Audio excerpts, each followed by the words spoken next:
Sebelum melanjutkan, jangan lupa subscribe dulu, terima kasih. Bab 115 Pergeseran Fata Morgana.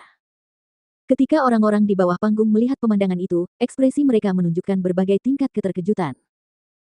Kompetisi dalam klan keluarga biasanya berupa kontes kekuatan mistis dan seni bela diri, oleh karena itu, senjata sangat jarang dihunus. Seperti Guan Siruan yang mendapati dirinya tidak sebanding dalam pertarungan tangan kosong dan telah menghunus senjata, begitu senjata dihunus, sifat kontes telah berubah. Terlebih lagi, karena dia menghunus senjatanya, bahkan jika dia menang, tidak akan ada kejayaan. Dan dari apa yang bisa dilihat semua orang, dengan kekuatan Guan Siruan saat ini, dia sama sekali bukan tandingan Guan Silin. Sebagai kepala klan keluarga, jika mereka tidak memiliki tingkat penilaian itu, mereka tidak akan mampu memegang teguh posisi mereka sebagai kepala keluarga. Melihat putranya menghunus pedang, ekspresi di wajah kepala keluarga Guan tidak membaik, namun dia tidak mengucapkan sepatah kata pun untuk menghentikannya, tetapi membiarkan situasi terus berkembang. Hari ini adalah seleksi untuk kepala muda, dan putranya pasti menang. Adapun Guan Silin, melihat Guan Siruan mengayunkan pedangnya, ekspresinya tetap tidak berubah. Dia mengepalkan tinjunya erat-erat, persendiannya bergerak jelas, saat gelombang kekuatan mistis yang terlihat keluar dari seluruh tubuhnya. Wah, aura mistis yang sangat kuat. Berbagai kepala keluarga di bawah panggung terkejut saat melihat gelombang kekuatan mistis berkobar keluar dari tubuh Guan Silin, bahkan satu atau dua orang di antara mereka langsung berdiri, mata mereka dipenuhi keheranan. Di usia Guan Silin yang masih muda dan dia sudah memiliki aura mistis yang hampir sebanding dengan mereka, apa yang diwakilinya. Itu sudah jelas terlihat. Anak ini, jelas bukan orang biasa. Pastor Ke juga seorang pria yang memiliki penglihatan tajam.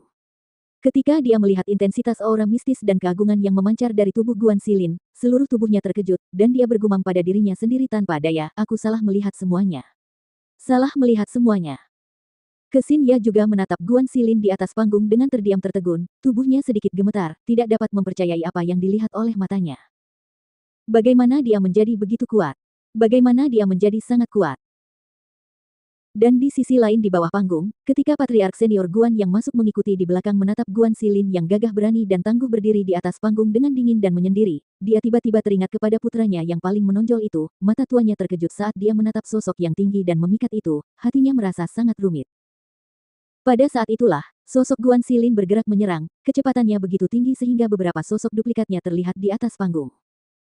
Tubuhnya melompat maju dalam sekejap, tangannya mencengkeram pergelangan tangan Guan Siruan pada saat yang sama tubuhnya melesat maju.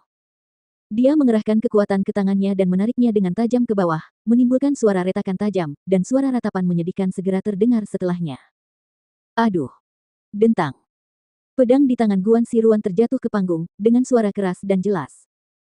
Semua orang di bawah melompat berdiri karena tercengang, menatap Guan Silin, mata mereka memancarkan pandangan tidak percaya. Meraj yang bergeser. Dia benar-benar berhasil mengembangkan meraj yang bergeser. Hati para kepala keluarga sangat terkejut dan ngeri, tidak seorang pun peduli bahwa tangan Guan Siruan telah patah.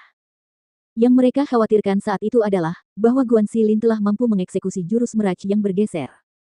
Jurus seperti itu, bahkan mereka sendiri mungkin tidak dapat berhasil mengolahnya, tetapi dia. Seorang pemuda yang baru berusia sekitar 20 tahun telah berhasil membudidayakannya. Dalam sekejap, semua mata dari berbagai kepala keluarga yang melihat Guan Silin benar-benar bersinar dengan kegembiraan, seperti segerombolan pria tua bejat yang telah melihat seorang wanita cantik ditelanjangi, tampaknya hampir putus asa untuk segera menerkam Guan Silin, menelannya bulat-bulat, untuk memilikinya. Saat itu, bahkan mata Patriark Senior Guan begitu bersemangat hingga hampir memancarkan sinar, tubuhnya begitu gelisah hingga sedikit gemetar. Dia memukul tongkat kayu di tangannya dengan keras ke tanah dan tertawa keras karena kegembiraan. Hahaha. Hebat sekali. Putra-putra keluarga Guanku sangat hebat. Putra-putra keluarga Guanku benar-benar hebat.